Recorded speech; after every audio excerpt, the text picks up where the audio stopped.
What is up, you beauties, and welcome back to the channel. My name is BatchatBegins, and today we'll be talking a little bit about the upcoming July Battle Pass. As you can see, the Hellcat is going to be featured in this Battle Pass, and it has a very, very cool intro that is thematic and basically inspired by the Terminator movies. And that's kind of the idea that they'll be going for. I don't know if they're going to be adding any voice lines to go with this, but it would be really cool to see Arnold say something like, "I'll be back after you died," or something like that. I think that would be very, very cool. Wargaming has done stuff with like other games and movies before, obviously with the Fury and the Vindicator, like the the Warhammer tanks and the movies from and Fury basically. But I'd like to see them bring more stuff into the game. It would be pretty cool if we could start getting some thematic elements like that. Now, the really cool thing about the Hellcat is that intro sequence, and the Hellcat is already a very strong tank. We've been getting sort of some uninteresting tanks, but the Hellcat has always been a very strong tank, even before the reload buff that it already had. Now, we've been theorizing, and, the gun doesn't look exactly like the Hellcat's gun, so maybe it'll have the 90mm. Maybe they'll do something like they did with the Type 64. As you know, the Type 64 is basically a Hellcat with a smaller gun, basically. So maybe they'll give the Hellcat a 76mm gun and buff the DPM to compensate for you losing out on that that alpha damage. Either way, it would be really cool to see a tank like this be unique in a certain way. When they're just direct carbon copies like the current tank, the Triumphant is, it's not as interesting. When they did the Annihilator, that was special. And when they did the Agent changed from the VK as well.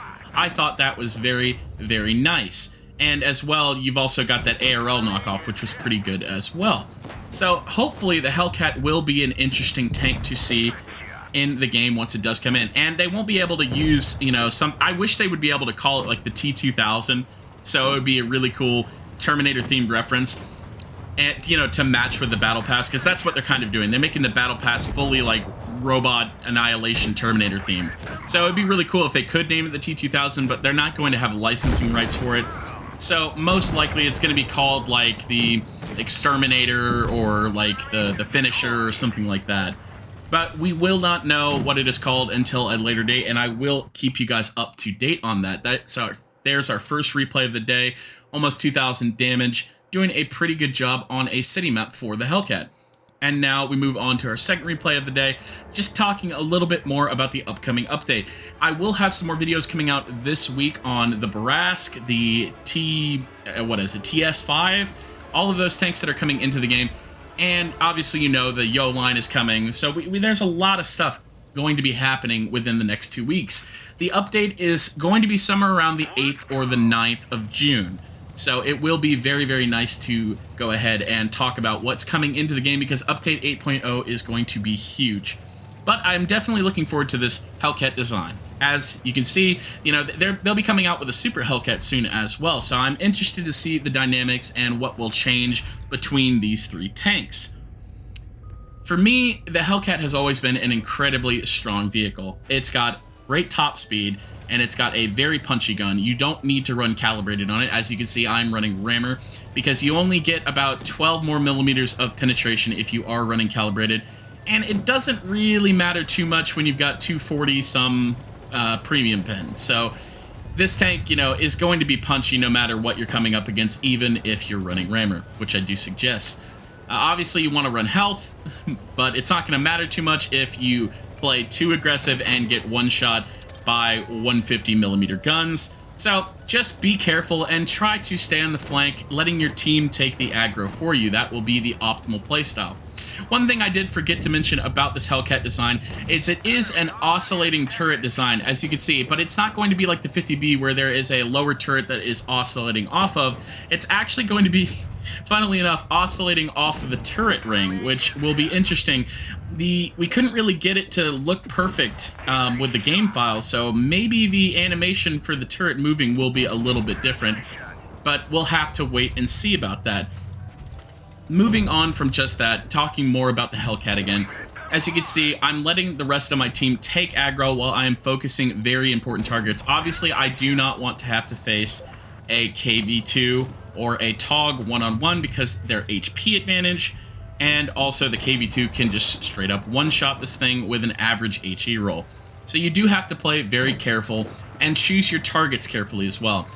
Like right now, I want to help the Ox on my team go ahead and take out the Cromwell Berlin, because the Cromwell is the lowest tank on the enemy team. And it will be fairly easy with the amount of DPM we were able to put in. As you can see, just trying to go ahead and finish him off. Unfortunately, now we are down to 3 versus 2, and this will be a bit of a difficult game to go ahead and clinch.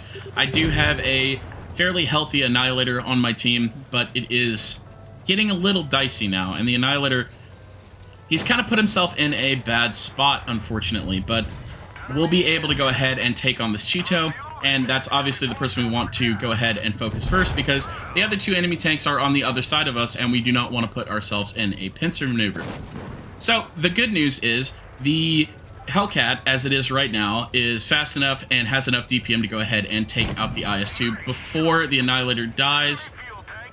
And actually, funnily enough, now that I'm looking at it, I forgot we still have the Annihilator skin on the Dracula. So my mistake, little bit of a visual bug there. Still working on the modded client as always and getting our files mixed up.